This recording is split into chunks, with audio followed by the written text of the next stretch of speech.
Ce cours est dédié à la réussite en Torah Virat Shamayim de Eliaou Ben Naomi Rachel Sarah.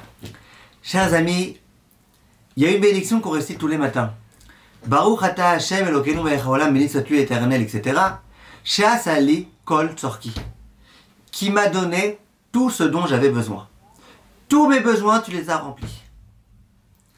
Quelquefois, il y a des gens qui se plaignent et qui, durant toute leur journée, se plaignent. Et si simplement j'avais tel poste, et si simplement j'avais telle somme d'argent, tel salaire, tels enfants, telle épouse, tel époux, tel ceci, tel cela, j'aurais été beaucoup plus heureux, j'aurais été mieux dans ma vie, j'aurais été... Vient la Birkat HaShachar, qu'on récite tous, et on dit Hachem, tu nous as donné tout ce dont nous avions besoin. Nous n'avons pas dit à peu près ce dont nous avons besoin. Tout ce dont nous avons besoin. Et quelquefois, je me dis, les gens, ils ne savent pas de ce qu'ils récitent le matin. Peut-être que la bracha qu'ils récitent le matin, c'est une bracha en vain.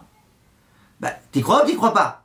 Si tu ne crois pas qu'Hachem t'a donné tout ce dont tu as besoin, tout ce qui est le bon pour toi, tout ce qui est le meilleur pour toi, on ne la dit pas cette bracha, j'allais dire. Évidemment qu'on la dit cette bracha, mais il faut bien réaliser de ce qu'on dit. Et quand, durant toute la journée, on a des problèmes, des difficultés, des contrariétés, qu'on se rappelle de cette bracha du matin, She'asa li kol tzorki, Hachem y a donné tous mes besoins.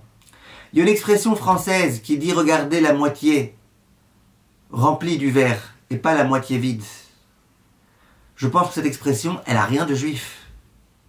Elle a rien de toraïque. Elle a rien de émouna. Regarde la moitié du verre qui est rempli. Pourquoi il y a une moitié qui est vide? Il y a une moitié qui est vide. Il y a des choses bien qu'Hachem il t'a fait. C'est vrai qu'il y a des choses mauvaises, mais il y a du bien. Ah bon? Hachem il fait du mauvais. Il te fait du mauvais, il te donne du mauvais. Ça c'est des points, mes chers amis, qu'il faut vraiment bien réussir à réaliser. Et quelqu'un de très intelligent un jour m'a dit, Bichlal, ça veut strictement rien dire. La moitié du verre qui est pleine. Parce que ça laisse entendre qu'il y a une moitié qui est vide. Ça n'existe pas en physique que la moitié du verre elle soit vide. S'il n'y a pas d'eau, il y a autre chose. Il y a de l'air. Il y a du rouar, qu'on appelle ça en hébreu. Il y a de la spiritualité. Il n'y a peut-être pas de matière, mais il y a de la spiritualité. Il y a quelque chose. Peut-être que ce qui te manque dans ta vie, c'est un peu plus de matériel. Parce que Hachem, il veut justement te laisser de la place dans ta vie à une vie beaucoup plus spirituelle, bien meilleure, beaucoup plus pleine de sens.